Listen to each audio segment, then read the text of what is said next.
Diabetes Connections is brought to you by One Drop, created for people with diabetes by people who have diabetes, and by Dexcom. Take control of your diabetes and live life to the fullest with Dexcom.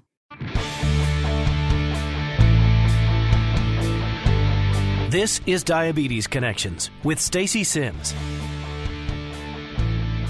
This week, Diabetes Camp. All right, this year is really different. I'm not here to spin it like it's not. But many camps across the country are getting creative, including the people at Clara Barton who are hosting a virtual experience. That there are kids who look like me, sound like me, act like me, have my shared experiences. Even if we don't get to meet in person, I still know that they exist. I still connect with them. I still make friends. That's Sam Stevens, a volunteer and counselor at Clara Barton. She was diagnosed at age 5 and basically grew up going to camp. In Tell Me Something Good, a TV Emmy, and an incredible story of perseverance and survival around COVID-19. This podcast is not intended as medical advice. If you have those kinds of questions, please contact your healthcare provider. Welcome to another week of the show. I'm always so glad to have you along. I'm your host, Stacey Sims, and if you are a longtime listener, you know that I'm a huge fan of camp. Diabetes camp for sure, but regular summer camp, any kind of programs that give kids more independence and give parents some time to themselves, which none of us are really having any experience with this summer because we're all at home together. But I do love camp, and I was so excited to have an opportunity to talk about what diabetes camps are doing in these really difficult times, right? Both of my children started going to sleepaway camp when they were 7, 8 years old. Benny started at age 7 for a week-long diabetes camp, and they were both set at age 8 to go away to what I call regular camp, a non-diabetes month-long program. And I've talked about that in the past a little bit more and in depth about how we did that. But I actually want to talk about my daughter for a second, who doesn't live with type 1, because the year she was supposed to go for the first time to regular camp, and the youngest you can be for this camp is 8 years old and going into 3rd grade, I want to say. But you have to be 8. And it's an option at that age to do a 2-week program, which she was all signed up for. But this was in 2009. And if you'll recall, we had another big flu scare that year. That was H1N1. That was the swine flu. I'm amazed that more people aren't talking about this now, or maybe we did, and we've just moved on because we've been talking about COVID for so long. But they closed down a lot of programs for H1N1 back in 2009. And in our area, certainly here in North Carolina, it was a big fear. Now, it passed very quickly. It was nothing like what we're experiencing now, but her camp was canceled, and it was devastating. She hadn't even been to camp, so she didn't even know what she was missing. But, we had signed her up. We had talked about it, what she was going to experience. And both of my kids are super independent, so she knew she was going to really enjoy camp. So as they called it, Swine '09 happened. She still has the T-shirt from this camp. They sent everybody who missed camp that year a T-shirt with Swine '09 on the back. My goodness. But it's wild for me to think that she missed her very first year of camp because of it. And Benny is missing his very last year as a camper at this camp. At this age, he's 15. He's going to be a sophomore in high school. That's your last year as a camper. Then you can continue on with a special program next summer. And then after that, a counselor in training, et cetera, which he says he's going to do, which I think is great. I know there's been a lot of disappointment and events canceled. And this is just one of many, many, many things. But especially with diabetes. Right? Camp is such a big influence on so many people. And I'm thrilled that so many camps are going to try to do it virtually. Of course, it's not the same. But when you're talking about connection, I think it's wonderful. So we'll talk about that in a minute. I have to tell you about something that has been sitting on my desk. Actually, it's a wrapper that's been sitting on my desk to remind me to tell you about this because we ate it a long time ago. But I've been meaning to tell you, and this is going to sound like a commercial, and I guess it sort of is, but they're not paying me. But I wanted to tell you about NRG Foods. It's the letters NRG. And I'll put a link in the show notes. Chris Rudin, who has been on the show before, tremendous athlete, world record holder. He has a prosthetic arm. You know who I'm talking about. And if you don't, I will also link up our past shows with Chris Rudin. He was on the Titan Games last year. Really remarkable guy. He sent me a bunch of samples of the Energy Bites. Really, they were for Benny. I think he sent us 6 of different flavors, and Benny only got 2 because my husband and I got to them first. They're really good. They're a smaller portion size than usual. And of course, that's how they're designed. They didn't want them to be too caloric. They're a size that's designed for, a post-workout replenishment. I guess we'll do a post-podcast recording replenishment because I didn't work out when I ate them. But I thought they were really good. We've tried a lot of high protein bars in the last couple of years as Benny has really been experimenting with the different things that he likes. He is trying to be much more conscious, not just of carbs. He doesn't eat low carb, but of calories because he has lost some weight and he's doing really well. So the energy bites, he said, were really good. And his review was he does think they're too small. This is a 15-year-old, but he likes that it has the protein. And he also says he understands, he thinks why it's small because you don't get that protein aftertaste. He says a lot of the high protein bars that we've tried just are full of protein. And then you get this weird, he didn't describe it as chalky, but I would, like a weird proteiny taste. So these are really good. They come in 3 flavors, peanut butter, cran almond, and chia chocolate. And I'm not a big fan of chia, so I was very skeptical, but I didn't taste it. I just tasted the chocolate, and I was impressed with that. I do have a promo code for you. I'll link up the website for energy-foods.com. And if you use the promo code SIMMS, SIMMS, you will save 20%. I told Chris I was going to be talking about it on the show. He offered the promo code. So I just wanted to get it out there and tell you what we thought. It's always really nice when you can support a business that a fellow person in the diabetes community is involved with. So thanks, Chris, for sending those. All the best with it. And again, all the info in the show notes. Speaking of products owned by a person with diabetes, you know about this, right? Diabetes Connections is brought to you by One Drop. And it is so nice to find a diabetes product that not only does what you need, but also fits in perfectly with your life. One Drop is that, the sleekest looking and most modern meter my family has ever used. And it's not just about the modern meter setup. You can send your readings to the mobile app automatically, review your data anytime, instantly share blood glucose reports with your healthcare team. It works with your Dexcom, Fitbit, or Apple Watch. And their awesome test strip subscription plan is amazing. Pick as many test strips as you need, and they'll deliver them to your door. Did I mention the CEO lives with type 1? One Drop, diabetes care delivered. Learn more. Go to diabetes-connections.com and click on the One Drop logo. My guest this week has been going to camp for as long as she can remember. Sam Stevens was diagnosed with type 1 at age 5, and she went to diabetes camp that summer, never looked back. This year, she's helping run something completely different. A virtual program for kids at Clara Barton Camp and Camp Jocelyn, both programs of the Barton Center for Diabetes Education, an independent nonprofit. There are a lot of other camps with virtual programs this year, and a few that have gone ahead with their programs in person. Now, I asked about that in the Facebook group, which you should join if you're not already in. It's Diabetes Connections, the group. So you can find lots of information on camps there and just see what other people are doing around the country. Our diabetes camp program was canceled this year. But Benny had decided not to go this year, which made me kind of sad. He'd been going since he was 7 years old. He was set for the regular camp I talked about earlier, and that was scotched, as I mentioned. But I am excited that the camps are going ahead to at least try to help connect campers with their community. So here's my talk with Sam Stevens. Sam, welcome to the show. I know this is a very different kind of summer, so I appreciate you taking the time to kind of explain things. Thanks for being here. My pleasure. Thanks for having me. Before we jump into what Barton and so many other diabetes camps are going to look like this summer, let me just ask you a couple of quick questions about you and your experience, because you have been going to diabetes camp probably for as long as you can remember. Do you actually remember your first summer? I do. I remember my first day. I remember where my bed was. I remember my trunk that I covered in stickers when I was 6 years old. And I remember it being the best experience of my life. You were diagnosed right before you went to camp, right? You were just 5 years old when you were diagnosed, and then that was maybe the first summer that you were able to go? That's exactly right. Do you remember anything about your diagnosis at that tiny, tiny age? I mean, that's really young to think back to, but I'm curious. Yeah, I remember being in the hospital.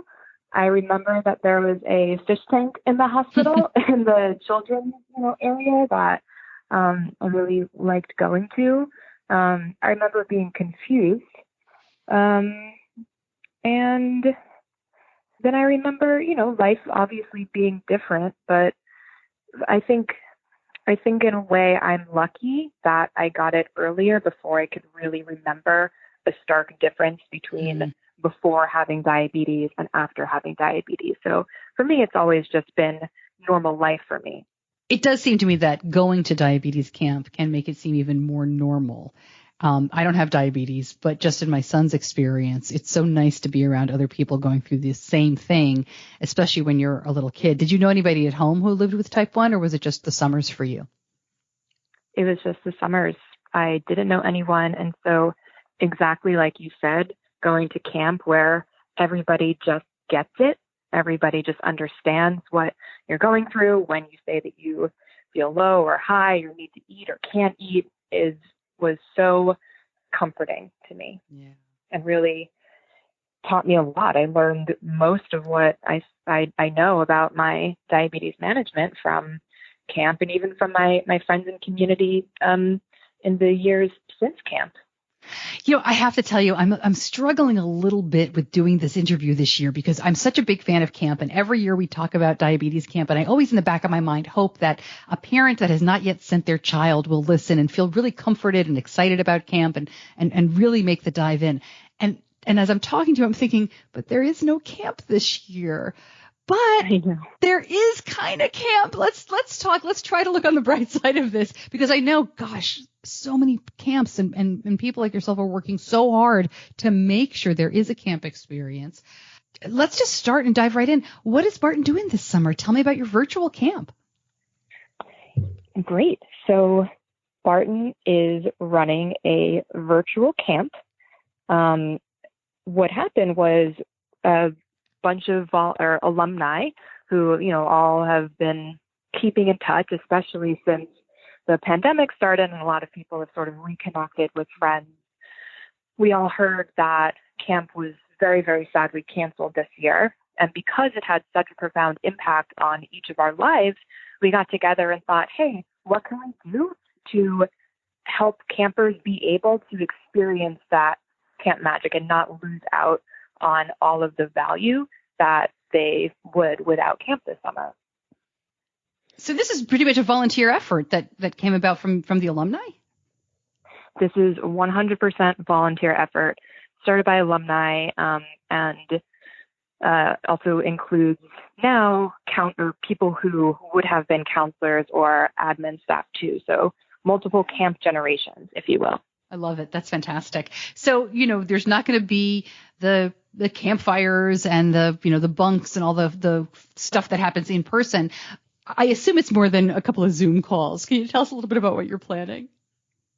Definitely. So we actually are going to have campfires and we are going to have cabins. And of course, they won't be in person. But what we've done is we create a program where every day, for a couple of hours a day, between 2 and 4 hours a day, we have various different activities. Those activities range from your typical, arts and crafts or dance classes and stuff like that to cabin time where we give, all campers have been assigned to cabins, and each of those cabins have dedicated counselors.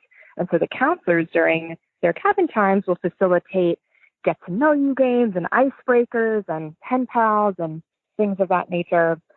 And then the third pillar is the all camp activities. So the campfires and the dance nights, and all of our amazing volunteers are recreating each of these programs virtually. That's so great to hear.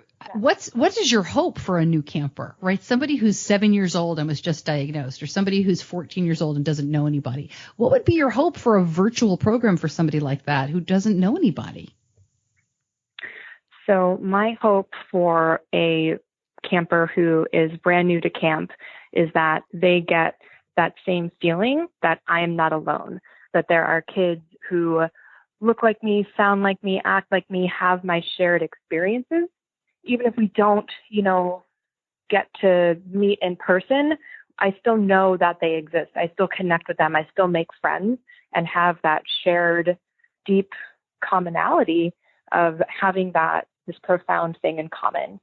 And I think it's a great way for people to be introduced to camp. So especially if it's either a younger kid or someone who just hasn't gone to camp before, they can learn about it. They can experience it virtually and say, oh my gosh, if this is how great it is virtually, imagine how fun it is in person. And also get to experience diabetes education. We're going to have sessions with some healthcare providers who will be there to answer questions. And we do what's called SCOOP sessions, which it's an acronym for something. And honestly, it's been around since I was a camper and I have no idea what it stands for, but it's always just been called SCOOP. That's great. Maybe someone older and wiser than me remembers what it stands for. But that's where a health educator will talk to campers either kind of in a question and answer thing. Campers can kind of submit questions anonymously that they might not be comfortable talking about with, a parent or a doctor that they need some more, peer conversations about. It can be a nutritionist who helps teach carb counting, things of that nature that I think, especially for new campers, it just normalizes it, right? If you just kind of are in your own isolated life, the only real touch point you have with your diabetes management is most likely at your doctor's office every couple of months, right? Sometimes people are lucky enough to know other people with type 1 or go to school with other people, but a lot of times kids are just isolated. So this is a real exposure to the fact that kids are not alone. Yeah.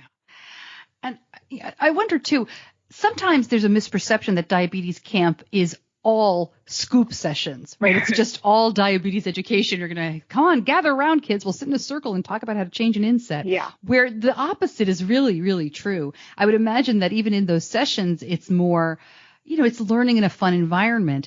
But every diabetes camp is a little bit different. So I assume that the learning experience at Barton is kind of just melded into the camp experience. Has that been your understanding and experience over your time there? That's exactly right. It's integrated really organically on a daily basis in the sense that the cabins will check their blood sugars together and give their insulin together, which is constantly an educational opportunity for campers, especially those who are less familiar with pre-bolusing or carb counting or doing site changes, et cetera. And again, that's just integrated throughout the day. So there's just a constant learning element, as well as those more times that are set aside for doing an education session. And while, of course, campers are, often like, oh, I don't want to go to school for this class or whatever, the team, works really hard to make it fun. So we always play, games like diabetes trivia or, carb counting bingo and stuff like that to really try to make it campy. Yeah. So let's talk about your camp experience, because you were a very young camper and you've obviously stayed. You were a very young camper. Then I imagine you were a counselor. You're the volunteer lead of this whole thing now. Why did you stick around for so long? The people. It's honestly the people who I've met. They're family to me. We always call it a camp family. These are people who I've met and grown up with that I literally trust with my life. We will just always be there for each other, and it's all because of camp. I would have never met these people. I would have never learned what everybody's been able to teach me if it weren't for camp. And I know this year is unique, but is there anything that you would like parents to know, whether their child is having a virtual session with diabetes camp? Generally, this is the part of the interview where we try to tell parents it's going to be okay. Drop them off for the week. Go on vacation. Obviously none of that is happening. But I'm wondering if you do have a message for parents in this really unique year. Yeah. My message is that, first of all, we are just as sad as your campers, especially the counselors who were supposed to be staff this summer. I would have been absolutely devastated if I were planning on being a counselor, which was honestly even more fun than being a camper. And I learned that it was canceled. So everybody's heart is hurting just the same.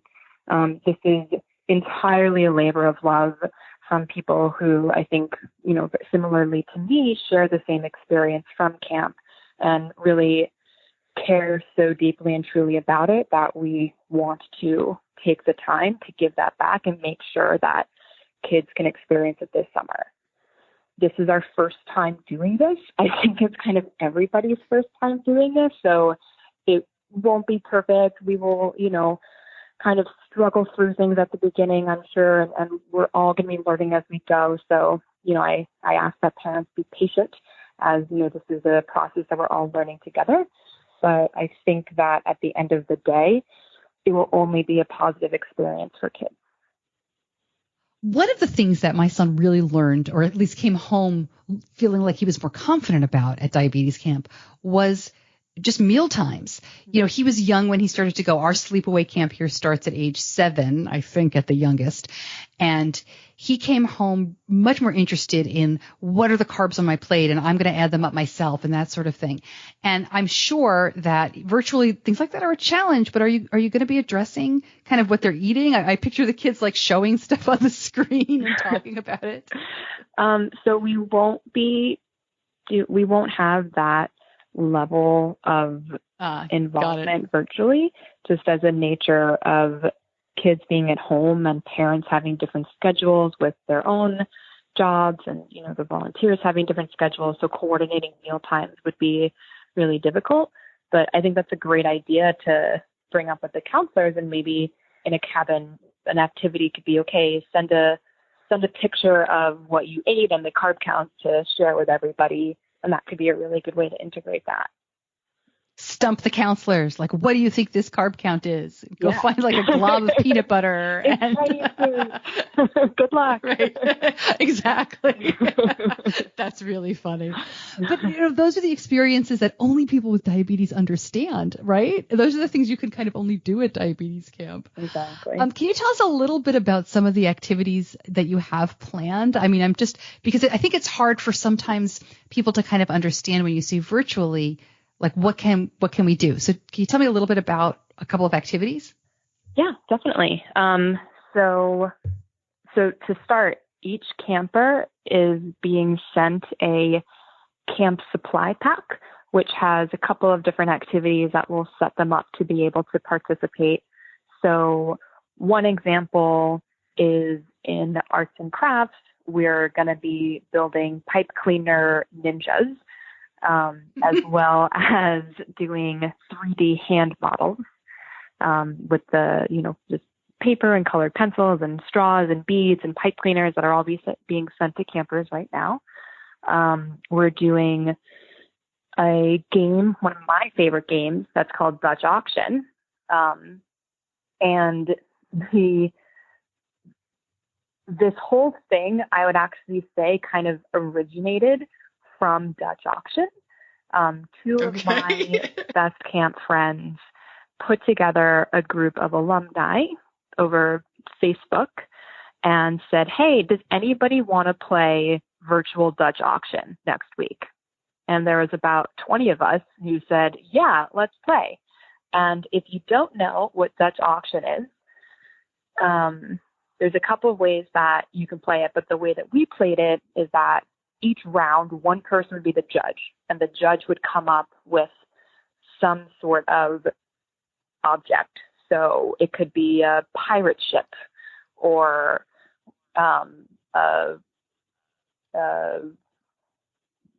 something that floats, or kind of esoteric, creative things like that. And everybody gets 3 minutes to run around their house and create that object. And then everybody comes back to the computer and presents what they made, and the judge awards the best interpretation of that object, and then that person becomes the judge. Nice. So we had such a blast playing it, and that group of alumni, continue to stay connected over Facebook, and it was that group that when we all heard that camp was canceled this year, we got together and said, hey, what can we do?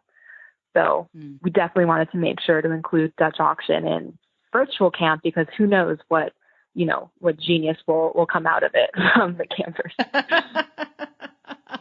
But that's great, because it kind of all started from that idea, right? You had an actual game, and then you wanted to get together and play it online, and then it came from there. I think that's fantastic. Yes, and I want to give a big shout out to Melissa Moulton and Julia Romano, who are the mothers of this game and this group. That is great. Hopefully, I think we're all keeping our fingers crossed that next year things will go back to some kind of normal, and we'll have regular camps and kids programming and we can just focus on regular old diabetes stuff. Mm-hmm. We don't know each other very well, Sam, but I assume that you are a confident and competent adult, who is managing your own type 1 diabetes without your parents calling you every day to say, did you bolus? I mean, they might check on you, but they're probably not on you as much as they were when you were 5, 6, 7 years old. As much as my mother wishes that she could call me every day and check on me, we have cut that cord, correct? Yeah. Listen, as a mom of a kid with type 1, I'm sure. I sympathize. I'm sure. I get it. Yeah. But not to put too fine a point on it or lead you, but it just does seem to me that Diabetes Camp does help so much in terms of that confidence and independence. Can you just speak a little bit to that before I let you go?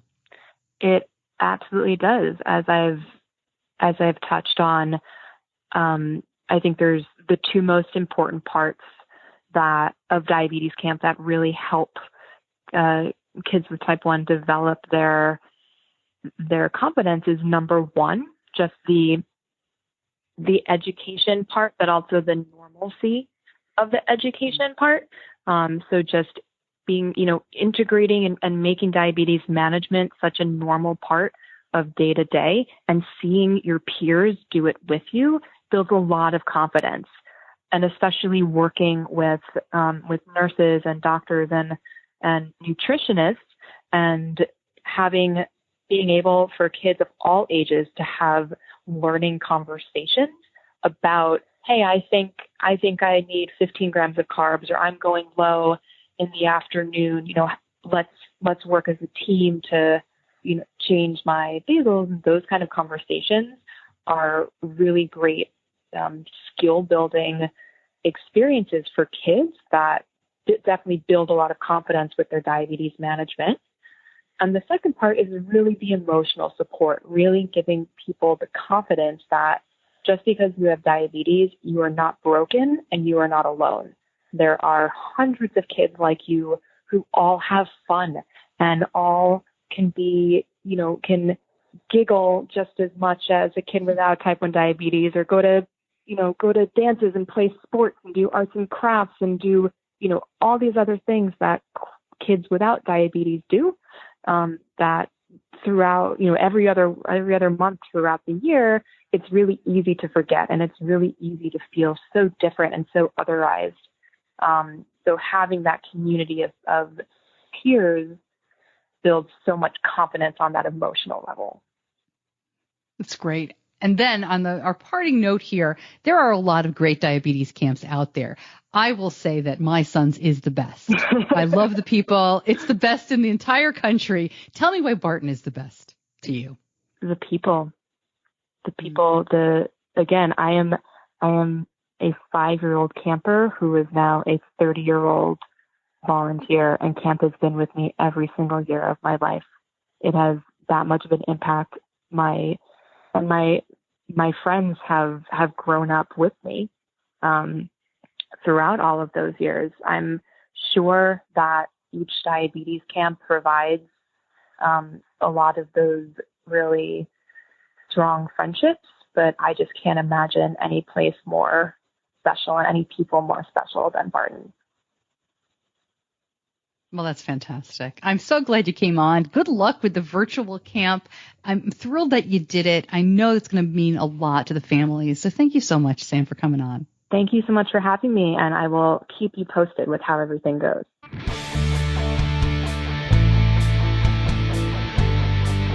You're listening to Diabetes Connections with Stacey Sims. More information about the Barton program. There are different tracks, or at least different sessions, I should say, so you may still be able to sign up. I will put the information out there. And again, for other camps, please head over to the Facebook group, and you can check out the listing that is community sourced. So if you have some information, you can add to that. I really hope these camps go well. I'd love to hear more if your child has participated in one, if you're a staffer at one, and let us know, how'd they go? Is it something you'd continue even after in-person stuff can happen again? I think there's going to be some cool programming coming out of this. Tell me something good in just a moment, but first, Diabetes Connections is brought to you by Dexcom. And when you have a toddler diagnosed with type 1, you hear rumblings for a long time about the teen years. But when it hit us at full force a little early, I was so glad we had Dexcom. Benny's insulin needs started going way up, around age 11. As I said, he is 15 years old. He is 5'11" at least. And that means he's grown like 8 inches since he was 11. I mean, with all the hormone swings, I can't imagine managing diabetes during this crazy time without the Dexcom continuous glucose monitoring system. We can react more quickly to highs and lows, see trends, and adjust insulin doses with advice from our endocrinologist. I know using the Dexcom G6 has helped improve Benny's A1C and overall health. If your glucose alerts and readings from the G6 do not match symptoms or expectations, use a blood glucose meter to make diabetes treatment decisions. To learn more, just go to diabetes-connections.com and click on the Dexcom logo.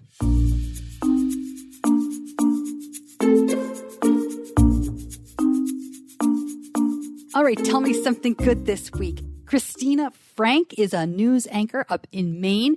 She does the morning news. Boy, I did this for a long time. I don't know how early they get up for television. When I did radio, I was out of my house by 3:30. I had to be there at 4 to go on at 5. So I'm guessing if their show starts at 5, they've got to be there earlier because they don't have to just go over everything they're writing and reading. But they got all that hair and makeup, which I gladly gave up. I did do mornings in Syracuse a long time ago. But okay, back to Cristina. So she is in our Tell Me Something Good segment because Cristina Frank won an Emmy.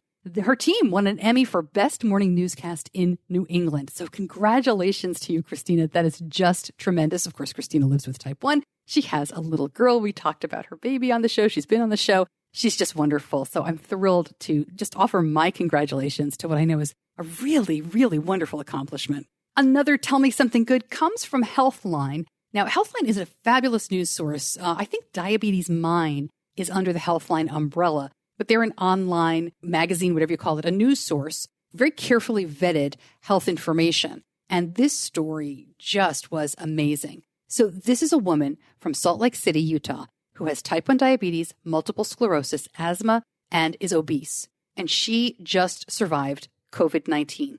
Like in the hospital, ICU, saying goodbye to her family, and made it through. And Maura McCarthy, who's a good friend of mine, as you know, did an amazing write-up for Healthline. But this is about Kimberly Ishoy. And Kimberly, as I said, has all of those underlying medical conditions. So how did they think she made it through? What happened here? Kimberly says it was a combination of advocating for herself, but also being willing to do whatever the doctors asked her to do. And she and the doctors agree that her very active lifestyle made the difference. She's a distance cycler and she does triathlons. And yeah, she has all of those conditions that I mentioned, including being obese. So how does she do all of that? Well, I think it's all of this misconception that if you're heavy, you can't also be healthy or you can't exercise. But Kimberly has been doing the JDRF Ride to Cure Diabetes since 2013. And once she knew she could do that, she says she moved on to 5Ks and triathlons. It says in the article,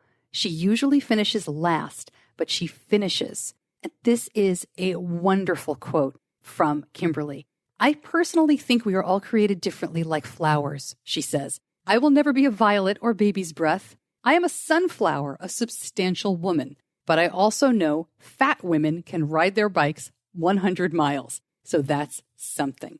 It's a great article. I will link it up. I thought it was incredibly inspiring. It goes through in detail what happens when you're in the ICU with COVID. It's a really terrific write-up that way. And I'm thrilled that, of course, that Kimberly is doing well and on the road to recovery. Do you have a Tell Me Something Good story? It can be as simple as a diaversary, something fun with your kids. And this time that we're going through, I think we need all the good news we can get. So let me know. And just email me, Stacey at diabetes-connections.com, or you can post in the Facebook group. But tell me something good. Usually at this time of year, I am getting ready to go to Friends for Life, the big conference that happens every year mid-July down in Orlando, sometimes right after the 4th of July. This year, it is a virtual conference, and we are prepping for that, getting ready. Lots of fun things that are going to be online for you to participate in, to watch, and enjoy from the comfort of your home. I mean, the good news here is that nobody has to travel to Orlando, where it's 500 degrees in July. But of course, we're really missing seeing everybody. And I think it's going to be pretty bittersweet to do this conference where, 2,000 to 3,000 people get together every summer. But they've done an incredible job of moving it online. I'm really proud and happy to be a supporter. So you will be hearing more on that. Please follow along on social media. I am on Facebook and Twitter and Instagram. And on Instagram, it's just Stacey Sims. Other platforms have 2, but on Instagram, I was late to the party, and I don't think there's any reason to have 2. And I'm not on TikTok, and I'm not on Snappish. So, famous last words, maybe by the end of this stay at home, will be on every platform you can possibly imagine. Thank you to my editor, John Buchanan from Audio Editing Solutions. Thank you, as always, for listening. I'm Stacey Sims. I'll see you back here next week. Until then, be kind to yourself.